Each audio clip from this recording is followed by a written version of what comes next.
Well, welcome to the launch of the Green St. Louis Machine Podcast Live. My name is Dr. Guy Danoff. I'll be your host over the next hours. We're going to dive into a really exciting subject. We're going to be talking about growing a sustainable tomorrow through urban agriculture. And I got to tell you, we've got a great show for you, and we're going to bring on right away the founder, and that's Sherry Amen. Sherry, how are you? I am good. How are you, Guy?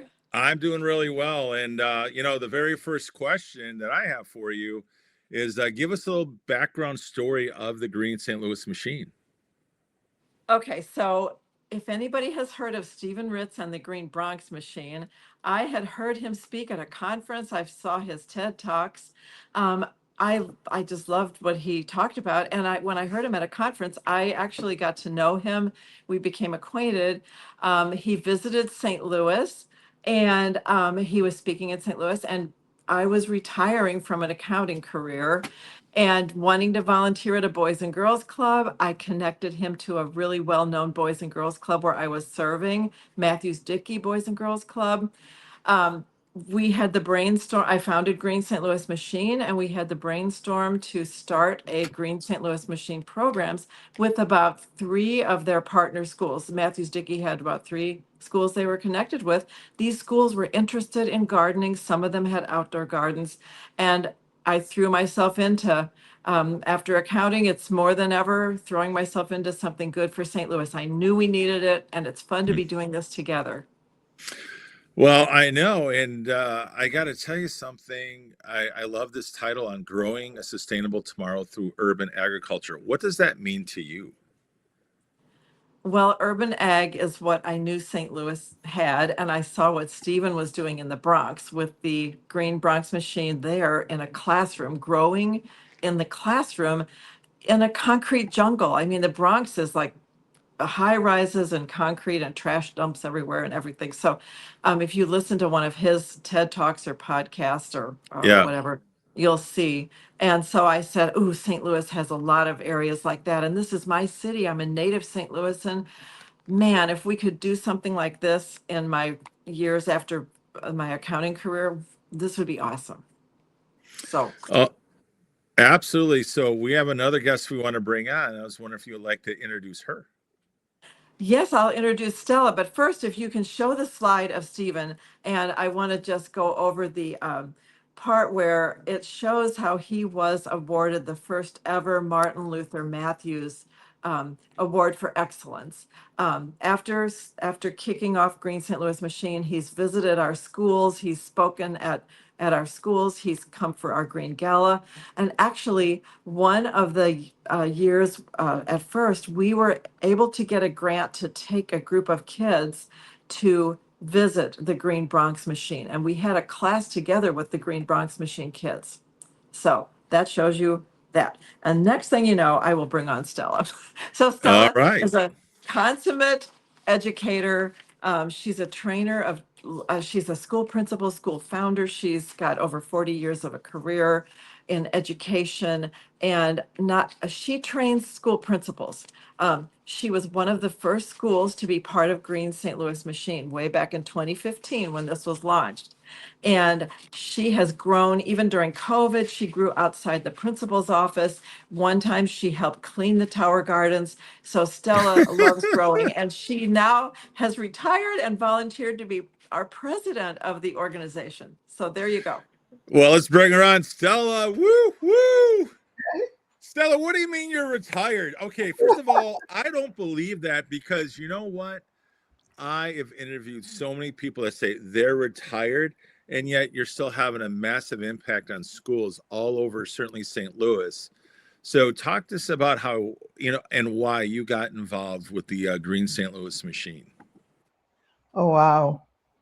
Sherry will talk you into anything good.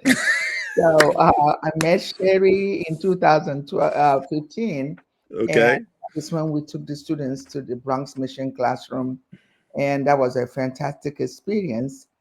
And the kids grew the food in that classroom, and Obama's chef cooked the food for us. So it was a lifetime experience.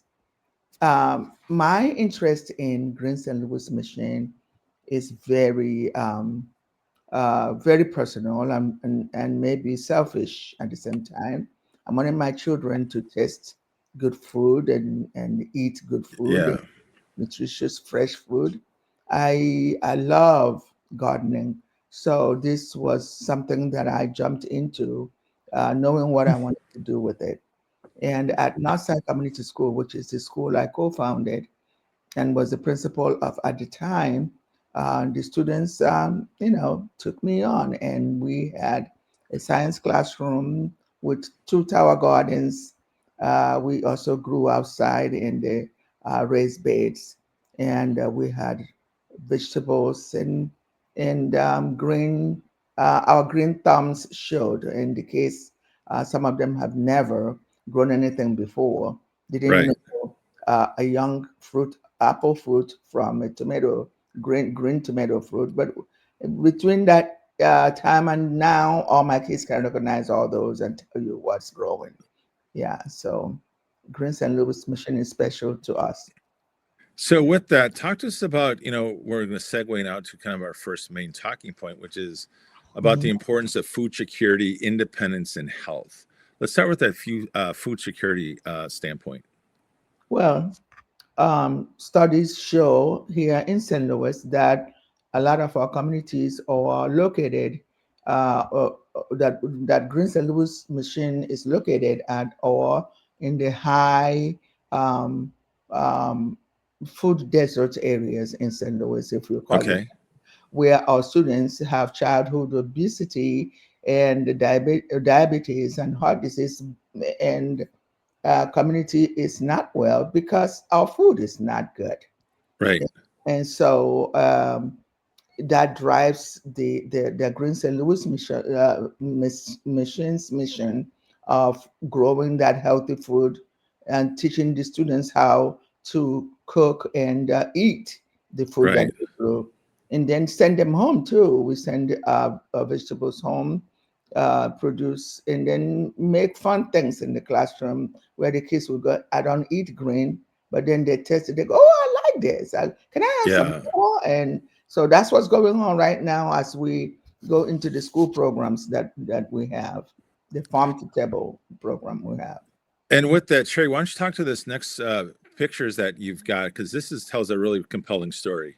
Yes. Yeah, I wanted to share several these are how we're partnering with schools. These are the urban farmers, a couple of urban farmers that we partner with. And the first one is Hayru Urban Farming, and then outdoor farming. And then they recognize indoor farming, and they're speaking to our students in the classrooms. And then the bottom picture is Nick Speed of Ujima and George Washington Carver Farm. And he also works with the kids. So with indoor planting in the rock wool. And so it's not either or, it's both So and to tackle Right. urban Right. farming. yes. And we'll pull up the next slide. And what do we have here? Um, Well, well, go ahead, Stella. Yeah. okay. Well, that slide you are looking at the study that was done at Washington University Brown School of Social Work, Okay. where the study is by Dr. Jason Purnell. And in this study, he was able to tell us that there is a 20-year disparity in life expectancy in the neighborhoods in St. Louis area where we serve right now, Yeah. and compared to the nearby neighborhoods. Um, and Sherry and I have, that's just the essence of Green St. Louis mission. We don't want that. And in Sherry's voice, she goes, "Go ahead." Well, That's so that's we're not not okay. we're not okay with that. We both say Yes. we're not okay with that. 90% of our schools are located in the 67-year life expectancy versus the 87-year life expectancy, just Yeah. neighborhoods. And St. Louis seemed to be, that's why when I first heard about this, I'm like, Yeah. so how can we be okay with that in St. Louis? So that's where we see what Stephen Ritz is doing in the Bronx. So it's like, all right, let's tackle it here. And that led us to a recent partnership with Christian Hospital, Northeast Northwest. They they want to get in on the affiliation with Green St. Louis Machine as well and have us help grow healthy food for them. And they serve schools that are in their area that we serve. And they've got metrics on how food can help diabetes, things like that. So they want to use us. They want to get to our kids. So that's awesome to show a hospital wants to be involved. Well, sure. And I think another thing that was very compelling, and I know that we were able to obtain some footage, but we were able to interview with Principal Newton. I was wondering if you can kind of tell that background story, because I like to play the clip for our viewers because it's pretty exciting. Yeah, this is honestly, this is a cool clip. Okay, well, listen, Guy, maybe that should come later when Ciara talks, but I can, okay. So we've known Arnez Newton, Principal Newton. He's one of the other founding schools of Green St. Louis Machine. I would say there's 100% satisfaction with our school principals and the teachers that want this at their school. And we had dropped by the other day to just get him to say it, because I've heard him say it many times. I'm like, okay, say it for the video. So here he is. All right, here we go. My name is Arnez Newton, and I am the middle school academy principal here at Grand Center Arts Academy. And what I love about the Green Machine program and its impact on our students is that it exposes them to something that you generally do not get in a public school. And it's just phenomenal. Kids want to take the class over and over again, and it just exposes them to something that most kids in the city don't have that level of exposure. Yeah. So they have actually instituted a Green St. Louis Machine class at Grand Center Arts Academy for their middle schools. Yeah. Well, I got to tell you something. Whenever you get an administrator to talk and get that excited about something, that's just it's worth its weight in gold. So with that, Stella, I want to kind of throw this back to you and kind of talk to us a little bit. The other big area is going to be on the independence. What do we mean by independence?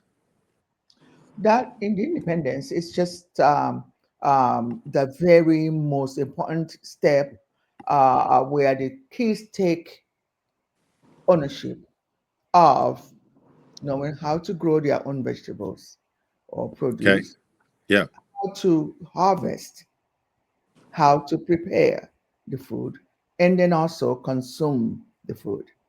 And that's the only way their health will improve, or give them the benefit of good food, good nutrition. So that's that part. The independence also talks about the families adapting and making sure that they are intentional about the food that they serve every night. And all of that is pointing to good health. I just have to say, Guy, I am sideways. Do you Yes. see? Am I sideways to everybody or just me? Yes. Yeah. No, you're sideways on the whole broadcast. Yes. On the whole broadcast, even up Yes, till now. you are. Yeah. For right now, you are sideways. Was I at first? No, now you're upside down. down. It's like after Arnez Newton spoke. Yeah. I don't know what happened. Turn around. Try turn it 1/4 turn. Oh, look, I did. Yeah, now you're fine. No, go back. There you go. Now you're good. I don't know. My phone must have locked up. He's so powerful that it locked up my phone. Okay. All right, and then a question for both of you, because I know that again, this has been a 10-year journey, and I'd really like speak to the health side. What impact have you seen the Green St. Louis Machine have over the past decade in terms of impacting students' health? Well, for me, I was very close to the students as this was going on at Northside Community School. Being right, the principal was there every day. One of the things I noticed is that people started eating things they say they didn't eat before, which is vegetables. They will eat it. They will go and have a second serving, or third, whatever, on lunchtime. And you can see the improvement in their health, or even in their faces, and hair growth, or just things change with the they're not little babies anymore. They're all growing teenagers, and they are actually enjoying the natural food instead of um, a plate full of vegetables that was just never touched, but that they're eating them now. So that gave me joy. Yeah. Um, Another thing that changed was that on the days we harvest, a lot of parents came. They started trickling in one by one. Then I will have a line of parents wanting more vegetables. And even last year on the field day, we had crates of vegetables. And once one take a bag out to the car, three more will come in, parents, and they will get vegetables, lettuces, and what did we have? We had lettuces. We had um, greens. The one that you what is that? Collard greens, mustard Collard greens. greens, Yes, kale, and chard. yes, and Yeah. they came and got them. And by the time I look around, it was all gone. And as more people came, I didn't have any more to give out. Sherry and I were there. So that kind of that impresses us. That's all we want to do to help out. Um, Right. and we know that the kids will eat it, the parents will eat it, and their health will improve. And one of Absolutely. the Go ahead, oh, Sherry. No, one you're of the go ahead. surveys that we actually do a survey where we do a beginning of the program survey and an end of the survey with the statistics showed just one of them showed the students an increase in the percentage of students eating fruits and vegetables from 48 enjoying fruits and vegetables from 48% to 85% during the program. And students become aware of the quality of their food. Um, we've got lots of students who say that. So, All right. So with that, so we're going to transition now. We're going to look at the science, the STEM, and the STEAM. And I was wondering if you, Sherry, if you could introduce our teachers, because we always love our teachers. oh yes, I've got it written down. They're amazing. Okay, so the first teacher, should I introduce the first one? It's Sure. Ciara Fisher. She has a master's. Can you believe this young woman in her early 20s? She has a master's of learning, experience design, and educational technology. And she's the special program educator, K to 5 science at the Biome STEAM School. She's a passionate STEM educator, and she's currently with K to 5 science coordinator at the Biome with experience across. This is from her school website, by the way. This next part, I don't know, she wouldn't brag about herself, but she's got a really lot of experience across public, charter, and private schools, and she's led roles from high school science teacher to college and career specialist to now an elementary curriculum leader. We know how good she is because we have worked with her for 3 years now. Yes. So Ciara, welcome. Yeah. Welcome. Big time. All Hi, right. for having me on tonight. Absolutely. Absolutely. And who's our other speaker? Oh, and the other one coming on is Emmy Belsiak, and she is a PhD candidate in education at the University of Missouri St. Louis. She is the science department chair at Kairos Academy's public charter school in St. Louis, Missouri. She teaches AP environmental science, and she's recognized for her strong mentorship and advocacy for students. We know this as a fact. She's helped students with anxiety. She helps encourage them about their career choices because in high school, she's their Yeah. last step before the real world. So she's been, so she's been with us for as long as she's been in St. Louis, probably. We welcome her. Well, welcome, Emmy, in the house. So, Emmy, what we're going to do is we're actually going to leave you on this segment. I know you got the next segment, but you might be able to chime in on a few things. So I thought it'd be good, to have you on as well. And so, Ciara, let's kick it off with you, and let's talk about the science part. Talk about what you do in your classroom. So I love GSM, Green St. Louis Machine. I'll start there. However, in my science class, GSM is pivotal to not only our second grade capstone project, but all of our capstone projects. We have found a way to weave GSM into our curriculum so that our students are learning not only about empowerment, food security, their own health and independence, but as well, they're learning about things like biology, chemistry, and even the engineering behind food. So that's just brief understanding of what we're doing in the science classroom. Um, when I think of even capstones for our second grade capstone, it wouldn't be possible without GSM. Our Right. students work throughout the year where they grow plants, they harvest them throughout the year, they dehydrate them, and towards the end of the year, they go through the full entrepreneurship piece where they create their own seasoning. They go through the full marketing process where they label the bottles, and later we sell them at the farmers market for a one-day event where our students get a chance to give back to their community what they have worked for throughout the year. Absolutely. So what I want to do is I also know that, you were talking about the great recipes. I want to bring up a slide and have you speak to it because I found this really fascinating when we were doing our research together. What are we looking at? Oh, you are looking at what GSM stands for. When I see these pictures, they bring me so much happiness. At the top, you have Chef Rona. She is the chef for GSM. She even runs her own food program where she teaches the kids about not only just the culinary piece behind food, but the health piece so that they understand their own plate and what proportions they should be eating, the different types of food they should see on their plate. And she just introduced them to foods in different ways. She finds ways to give them those vegetables that they're not so excited about eating, but put them in front of them in a way that's more exciting to eat. So the kids are always smiling. In the bottom left, you will see Mr. Watkins from Sauce So Good. He partners with my school as well as GSM. Um, he comes to our school to teach our students about the process of making seasonings, making the things that make our food delicious. The kids learn that, like, literally, parsley is not just some random thing that shows up on the shelf. It is a plant that was dehydrated.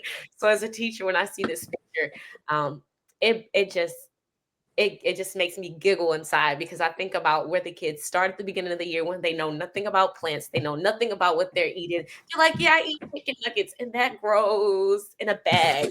What? You don't eat chicken nuggets that grow in a bag. Who told you that?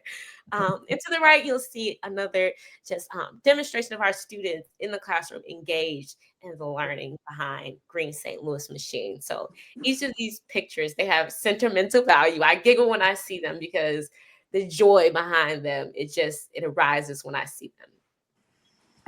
And of course, I can chime in here. Absolutely.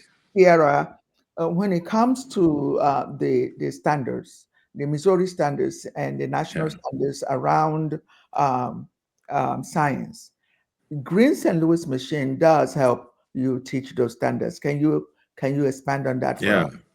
Oh, absolutely. When you think of the biology behind plants, plants have a physical structure, and each of those parts of a plant have a function. They have a job that they must do. So, our students, through the full process of watching a plant grow from a seed all the way to this plant that they can harvest and one day eat, they learn the phases of that plant life cycle. When you think of chemistry, even down to food and the seasonings that we eat, different foods have different flavor blends. And when you think of the 5 taste profiles, that alone, uh, entrepreneurs and businesses, they don't just show up and say these few things are going to be awesome. This is something everyone's going to like. Even when you think of shelf stability, maintaining these foods, making sure that they don't spoil on the shelf, these are all things that our students are learning along the way that shows them, hey, everything that you're consuming, there's science behind it. When you Yeah. think of engineering, all right, our students are constructing solutions to real world problems. For example, we learn about the process of hydroponics. And so when you think of the water crisis and how we're looking for solutions to the water crisis, planting in hydroponics, it saves on so much water, saves on soil. Soil alone 80% to 90%. Yes. Mhm. being depleted daily. And Mhm. I know Emmy could speak to this. Emmy, would you like to chime in? Yeah. Emmy, you want to chime into this? I love dirt. Don't get me started. um, I'd love to chime in about the unexpected ways that the Green St. Louis Machine program has supported curriculum. For Yeah. example, I teach AP Environmental Science, but I also teach AP Psychology. And you wouldn't expect like a tower garden to have any relevance, but just this morning we were talking about sensory perception, and it was so easy to just reach over and pluck some cilantro and be like, "Hey, who wants to taste test this and report about what their experiencing and see how everyone has different experiences. Let's talk about the structures anatomically that lead to that, but also the differences in processing. So it was very exciting. And with soil, oh my gosh, we got to take our kids to a farm recently, and it was just a few blocks away from the school. I didn't even know it was there up until a few months ago. And when the kids were there, they learned a lot more about composting. Now they're launching this compost program at the school, and soil regeneration and the importance of that. What really struck the kids was the experience of holding a worm. They're just absolutely adorable. They're over here watching this thing wriggle, and there's this magical moment where it becomes real. They're holding this worm, they're holding a chicken, and kids are saying things like, I didn't know this was a job you could actually have.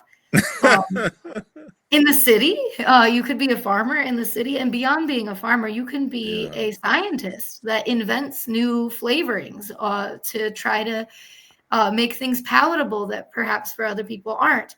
Or you could extract chemicals from the plants and develop new medications, which is happening here in St. Louis. The kiddo that you see over there holding a chicken, his name is Jay. He actually recorded a video with me this morning about the career exploration that Green St. Louis Machine has taken him on. So you'll see that in our newsletter this month. He was absolutely fascinated with the idea that you can engineer things related to plant sciences, because just growing plants wasn't the most exciting part of the experience for him, but the idea that he can build something with his hands and that it can have meaning was very thrilling for him. Absolutely. And Sierra or Emmy, could you guys speak to this? Because I know you guys talk about the garden, but talk about what this is and how you guys use this in the classroom. So the garden, essentially, it's a tool for growing plants. You start with a rock wool cube. From there, you're able to moisten them up. You put the seeds inside, a little bit of vermiculite, which helps the plant to essentially grow. Under a grow light, or even just placing them in the window, slowly but surely, you'll see the plant start to sprout. And so that's when we introduce it to the tower garden. The tower garden, it pulls the water from its tank at the bottom to the top, where that water funnels down, and it's able to hit the roots of the plants along its way back into the tank, and it processes it continuously throughout the day. However, at the top, you'll see, even so in the picture, there's like this circular dial or knob at the top, but it's also a setting for the lights. And so if you have plants particularly that might like 8 hours of light rather than full light, you can adjust the tower garden to suit the plants that you are growing. And so as a teacher as well, when you're thinking about waterlogging of plants, some plants have different needs. And so when you're thinking about those needs, just like different humans have different needs, different organisms have different needs, this is a great time to introduce to your students things like plants that are more tolerant, and then work your way up to those plants that are a little bit more tedious, such as like rosemary or things of the sort. So it's very flexible. It's very flexible as a teacher who's using it for lower elementary students all the way up through 5th grade. I've even used it with my students beyond 5th. I will say it is very effective. It's easy to teach your students. It's not something that's impossible. I myself did not know anything about plants. I was a sports girly, a girly girl, never a plant girl growing up. This, when it was introduced to me as a science teacher, they were like, well, you know, you're the new science teacher, and somebody before you were doing it, take it high. And Sherry was just like, you know, I will walk you through it. It's going to be so easy. And that's literally what it was. And it's very simple to learn. Part of the excitement with the tower gardens is the fact that there isn't soil, but you can still get pests. And so sometimes we get a little critter or two. And so we get to take it under the microscope and look at it and figure out what is it. Another interesting component is the balancing of the pH, because they have to add the nutrients since we're just using water. Right. Kids love to sit there and figure out the proportions and mix and match and why are the crystals growing. It's just such a tangible way of making learning experiential. lower elementary kids, it's a great way to slip and slide. It's awesome. I love getting out and wiping the floor. All right, so I have a question, Sierra. You're going to start it because I know you're in K-5, and then Emmy, we'll get it on the backside. Okay. So, what has been one of the most profound aha moments students have, Sierra, with yours that are K-5, when you're working with those the younger ones, and say you're introducing like the Tower Garden? What is some like a big aha moments that they have? I think one of the first ones is, and that's on the front end when you're just teaching plant structures, the part of the plant. Right. Is probably definitely the soil versus rock wool. I think Emmy can agree on that one. The kids are just like dumbfounded. They're like, "Oh my God, you can grow plants without soil. I've never seen that happen." I feel like a magician every time I teach them that trick. However, I will say walking through the process and teaching them about how plants grow, the phases of a plant's life cycle, and then them coming to this realization that it doesn't just appear in like thin air. You have to wait. You have to take care of it. It's like a pet. That is, as a teacher, it's funny to watch because you watch them fail and you just have to coach them through iteration. They learn, but it's hilarious because they're like, "Help me!" I'm like, "Let's figure it out. What's the problem?" Oh my gosh. So Emmy, now we're going to here they are. Now they're all the way in high school, and you might be using the same thing and some other things. Talk us about the aha moments you see with the high schoolers. One of the silly ones that always resonates is we like to grow plants that taste funny, just expand the palates. And the kids love to introduce the adults to the plants that they're growing. So one plant we like to grow is sorrel, and it has a very unexpected flavor.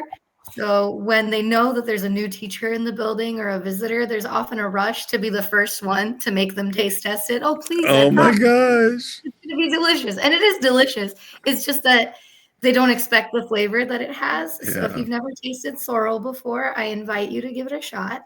But that leads to a lot of really great conversations because they don't just test it. They talk about the nutrient profiles and how it's rich in vitamin C, and they get excited about that. It's just kind of it's a catalyst really for the learning that comes next. Another one that they absolutely love. Oh, I see you. Okay, you can jump on in. Take it. I got to raise my hand like my kids. Finish up. Sierra, now that is what I'm talking about. That's real world right there. Oh my gosh. I love your littles. This is awesome. All right, continue. You can go. I can wait. I will be patient. Yeah. Amy, go ahead. Another great aha moment they have is when it's harvest time and we're wrapping up, because you can cut and come again. You just clip, it grows right back. And at some point, okay, we've grown enough cilantro for the entire neighborhood. We're tired of the cilantro. Let's try something else. So you get to pull that root clump out.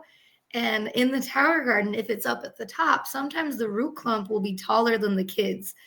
So there's this very exciting experience of measuring up to see who has the longest one that they were able to get continuously, and it's fun. It really is. When you were talking about your little mini hazing event to the new teachers, it made me think of when Sherry came this year. We had an event where we introduced the parents to the capstone project where they're growing the plants all throughout the year.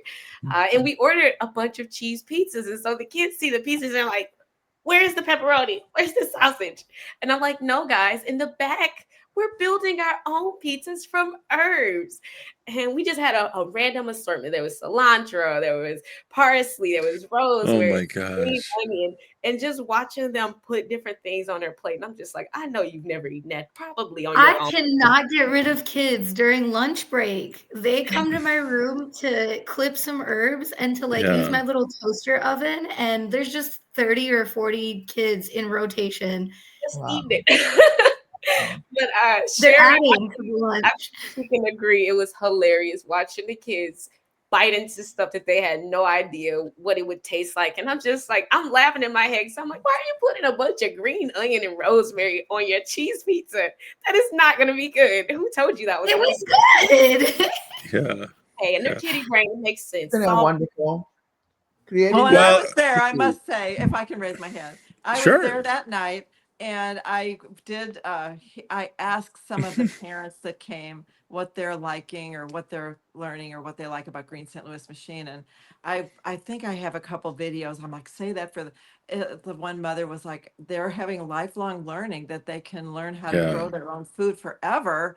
And then they can they've inspired us to grow a garden. And the child was sitting there saying, we're growing eggplant. And she said, and then one strawberries, no blueberries, and the kids are both talking about what they're growing, the siblings that came to the, not the event that Sierra hosted.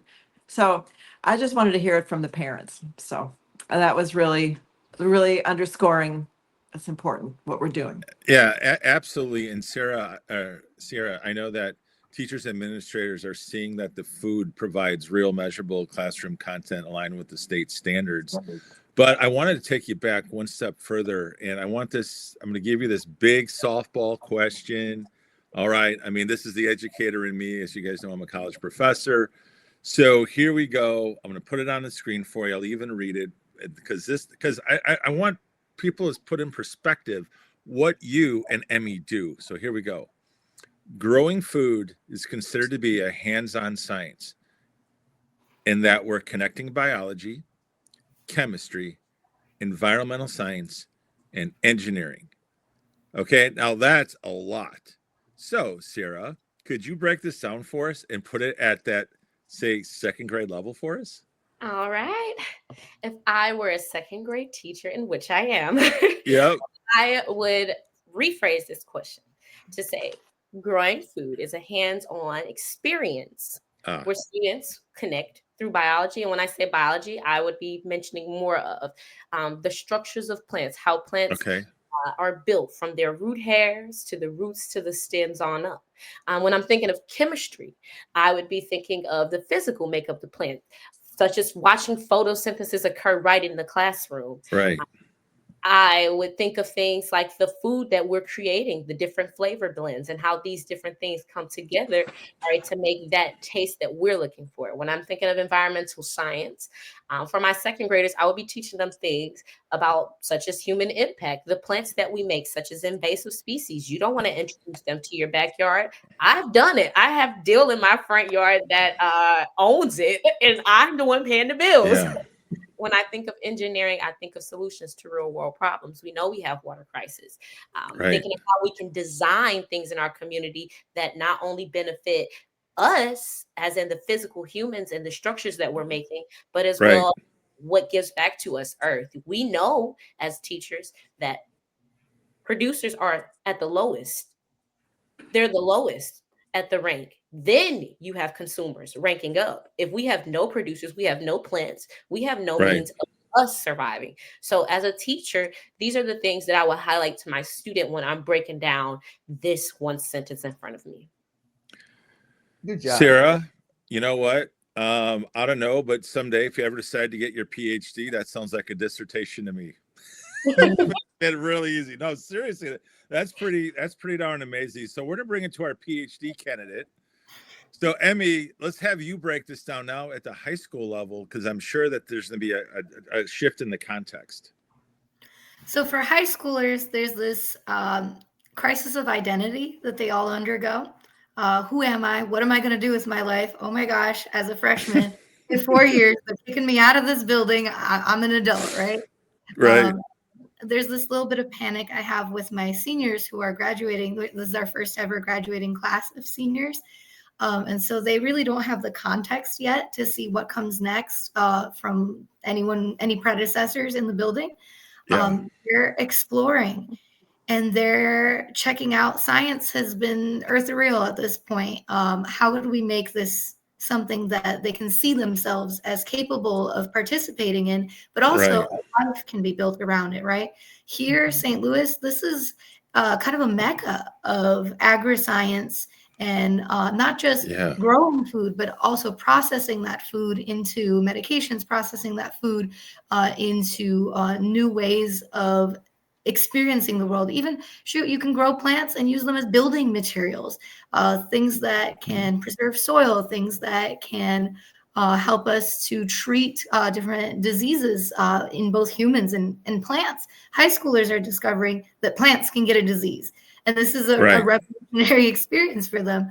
They're not just reading about it in a textbook, but they're actively watching the impact that a bacteria can have, for example, on a cabbage looper worm that invaded our crop last year. Sherry knows all about the cabbage loopers from her experience recently. But learning about, for example, Bacillus thuringiensis bacteria that we actually used as an organic means of treating these worms. They were driving us crazy. And the kids are learning about, well, when you spray certain types of pesticides, you can poison the water. Well, what are some alternatives that we can use that we can safely just continue eating the greens? And then that segued into, well, I saw that BT is used in a lot of genetic modification of crops. And they're actually taking genes from this same bacteria that we sprayed on our plants to get rid of this cabbage looper. And they're inserting that gene into most of the corn and soy and wheat that we're eating nowadays. And so it was an exciting revelation for the kids to see the connections between careers. That's just the biology and engineering and the environmental science, but the chemistry of it, woo, they love the chemistry of it. Who cares about nitrogen until you're like, why are my greens not green? Why are they sitting there looking in yellow? What's up with the funky spots on this plant that I've raised from a seed and, watered every week? They get invested because they've put so much time and energy into it. And suddenly pH is not just this abstract concept. pH is something that they have sat there and agonized over because they care about that baby plant, something about sprouting that seed yourself. They're naming them. Okay, what kind of names do they use? I can't wait to hear this one. Oh my God. This ought to be good. Well, for starters, they named my class turtle Good Soup. Good Soup. Evil. And they try to pretend that it was my idea. But I honored their vote. Oh my gosh.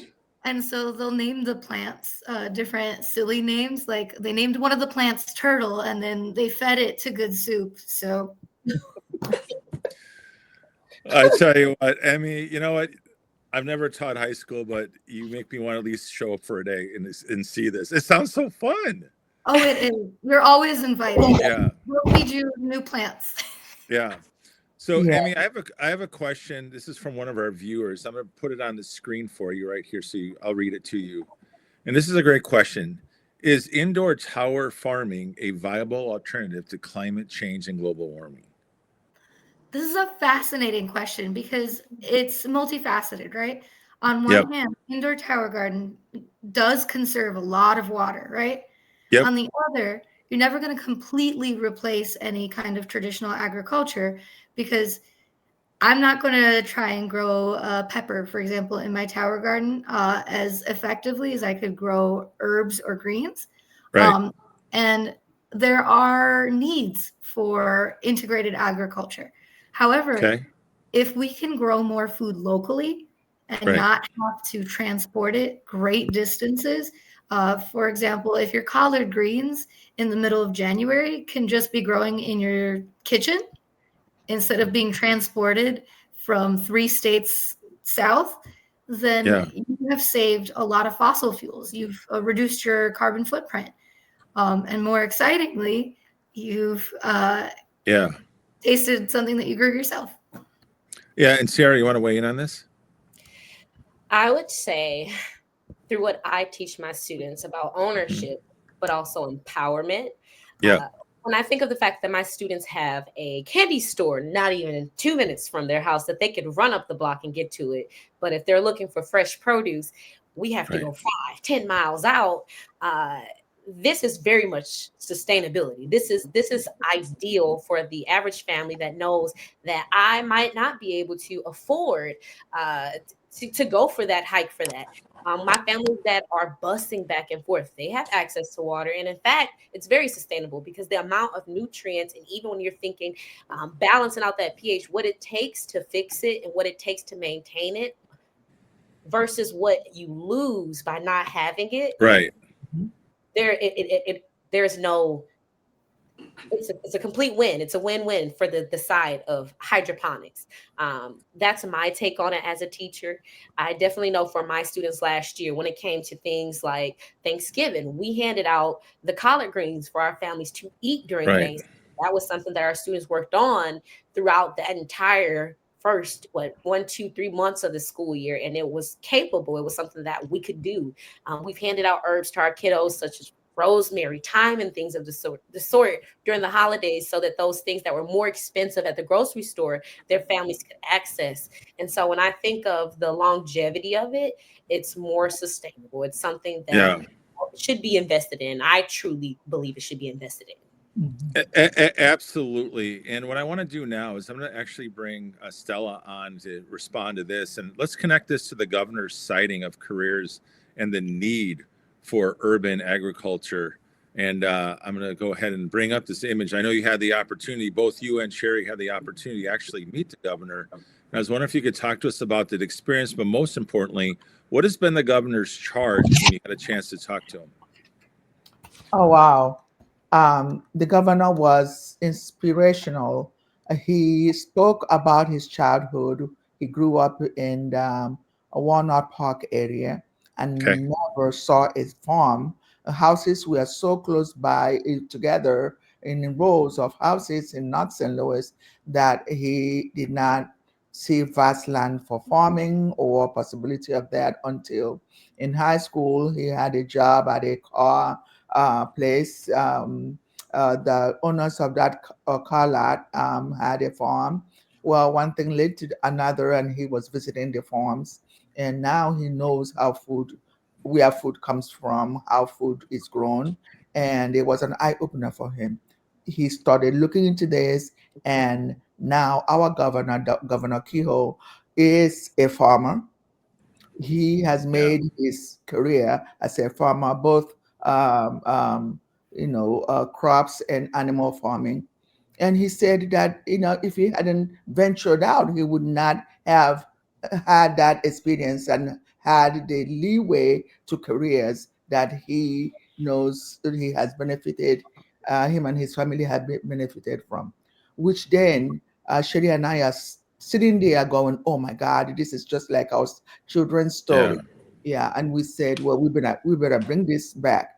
And now Amy, as a high school teacher, is graduating students who are going into the world not knowing what careers are available to them. Well, listen to this.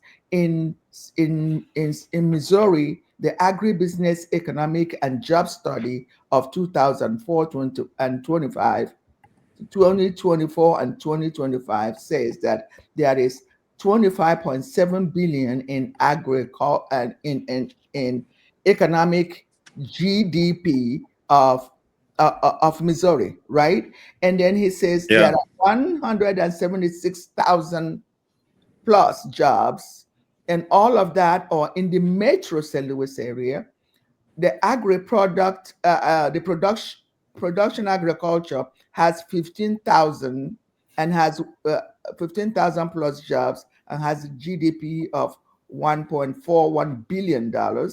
Processing manufacturers, 21,828 jobs, has a GDP of 4.66 billion.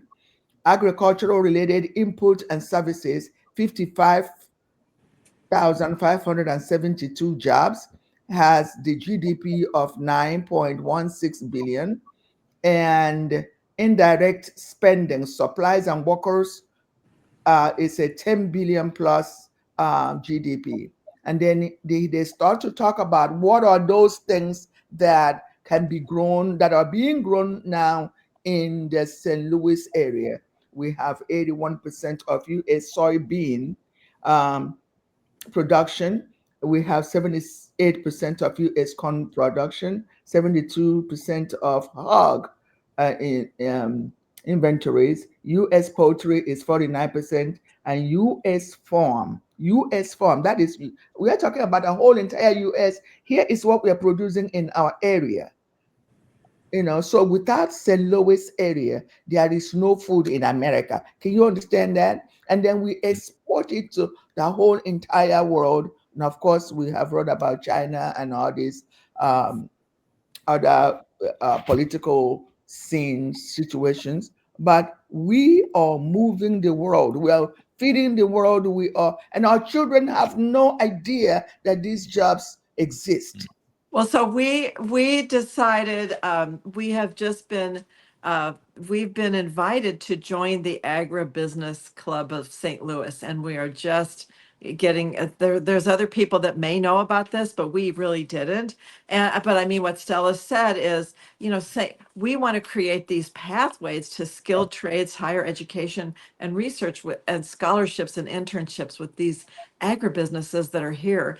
And it demonstrates what she was talking about, demonstrates a great opportunity for our students, our career, the career counselors and classroom teachers, admins, to pursue connecting such rich agribusiness opportunities and economic job opportunities to our students. We are just I was overwhelmed. I did not know when we've been invited to come and hear this University of Missouri research was, and I think Guy was at the meeting. You went with us. I think I invited you. I drug you along too to hear these people Yep. talk about this. Wow, we're going to be really working on connecting these to our Yes. these people to our There's a students. lot of pressing problems that are being Right. solved right now in urban agriculture and in agriculture in this region. Mhm. Our growing zones changed recently, and this has Right. had a dramatic impact on the way that farmers are able to produce food. Mhm. Someone has to come up with solutions, and our kids are inheriting these problems from us. They have this exciting opportunity now to be a part of those Yeah. solutions. Yeah. And a Guy, I think you had put our logo up on the screen. Yeah, I'll bring it back. Um, Yeah, there you go. Okay, so people, they go, what kind of logo is that? That's kind of ugly. Well, guess what? The leaf is the outline of the boundary of St. Louis City. It's actually shaped like a leaf. And the surrounding area, we serve Metro St. Louis, and which includes Illinois too, but the city itself is shaped like a leaf. And then the gears, the machine comes from the gears. We want Green St. Louis Machine wants to be a really important and helpful player in the agriculture scene here, the agribusiness scene, the agri-education scene. And we feel like partnering is the way to go. And Yes. so and then when you hear Governor Kehoe, I just have to read what I wrote down, what he said. There were hundreds of people listening to the governor. And when we're like, oh my gosh. So, oh, and by the way, we are launching in January. We're going to launch 4-H clubs in all of our partner sites and community organizations. But the governor said we need to pursue these relationships with agribusiness community, and he said this is the time to expand. Kids need to know where their food comes from. Yes. Urban kids are so important, and he was one of them. It was so cool to us. We're like, yes, we rushed up to him and said, Baden, or whatever, you were raised in North St. Louis, that's where we serve right now. Yeah. And so he wants that. And so he says now is the time to expand. Our students are ready, our teachers are ready, that we want we want them to have the connections and the on-ramps to these opportunities. And so we invite everybody to move with us, and that's our that's what we want to do. So we're having a lot of good conversations about this. So Sherry, with that, talk to us about, how many more resources or more information about the website. What can our viewers find at the greenstlouismachine.org website? I invite you guys to click on it because they can find issues of our monthly newsletter called the Green St. Louis Machine Gazette. Okay. It features a sustainability theme each month that all of our partner schools focus on in context of what they're doing. you will find a link. We've got a fundraiser coming up. The link will pop up to help support the mission of Green St. Louis Machine. You'll find out all kind of news about what's who our sponsors and partners are. We need more sponsors and partners. We actually took on. We need another podcast about that. But last summer we said yes to a tower farm of 40, almost 50 tower gardens. So we are a little bit overwhelmed. We need funding. We need support, and We need they'll find volunteers. a lot, lot of good pictures. A lot of good pictures there showing the work we're doing. Yeah, and Stella, like she said, volunteers, internships, practicum students, Yes. university involvement as well. So. All right. So as we wrap up the first podcast, which is so exciting, I mean, you just look at the growth, as we, circle back to the very, very beginning here, and there it is. Again, being champion with growing a sustainable tomorrow through urban agriculture, that is what the Green St. Louis Machine is all about. And with it, I was wondering if you guys could all give your parting shots on just some ways or some encouragement of how our viewers can get involved. And we'll start with our teachers. We'll start with we're going to go to second grade. Sierra, what do you got for us? Well, when I look at the leaf, which is so ironic, when she was talking about the story, I got to hear about a little bit about how it was formed, of the logo and things, but I never got the full story. So thinking about those gears on that logo, well, if you know anything about gears, every gear has to do its part for the system to work. Right. So everybody has to do their part by donating, even if it's $1 or $2, you're giving back, but you're helping, you're doing your part so that we can all benefit from this beautiful earth that we're living on. And we can all benefit from the creation of more green spaces so that we can breathe better, so that we can eat better, so that we can live better lives. So let's do our part. Absolutely. Emmy, from your perspective. If you're a chef, if you're a scientist, if you've got any interest whatsoever, we invite you to come volunteer with us. There's always a pest to fight. There's always a new flavor to discover. And there's always a new recipe to create. Help us introduce our students to the future. Absolutely. And Stella, as the president, what do you got for us? What I have is what everybody else has said, but more especially support Green St. Louis Mission to live up its mission and its vision. Our vision is so inclusive and so productive. We want our children to experience life in full, working and experimenting and discovering all things healthy. Absolutely. Stella, I couldn't agree with you more. And Sherry, as we wrap up this podcast with you, what's kind of your charge, maybe for our viewers, as you certainly have founded the Green St. Louis Machine? So one thing this brings in my mind about our Green Gala. We do a Green Student Gala every spring, Student Green Gala, and it's pretty darn exciting. Last year we had 350 students from our 10 plus partner schools and organizations. They each get to come and they get an apron as an award. And they bring it's like, you hear of sports teams and cheerleading teams and this and that, music concerts and stuff. This is where they come for healthy a get together called the Green St. Louis Machine Gala, and chefs will make the dishes that the kids invented with what they grow, and they've tasted it and tested it in their classrooms, and then chefs make the dishes. The families are invited, the community is invited. The Green Gala of 2026 is April 9th. We will post that information on the website. This gives a chance for the agribusiness people, for the community, community leaders to come visit us. And the movement, I mean, like I said, we can't stop it because the teachers will go from one school to another and they want the Green Machine at their school, the passionate teachers. So we just need you to join in and us to join you. And don't forget, December 2nd is our first fundraising evening ever. And it is going to be on our website. It's already on our website. Please go to our website and access that. Go and come and support us because it's our first one. So we really all new at this, but we need everybody to hold our hands.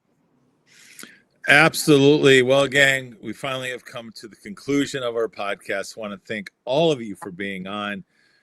For Sherry, Stella, Emmy, and Sierra, my name is Dr. Guy. If we want to thank you for watching the Green St. Louis Machine live podcast right here. We want to thank you guys all. If you want more information, again, you can go check out the website. Thank you and have a wonderful evening. You too.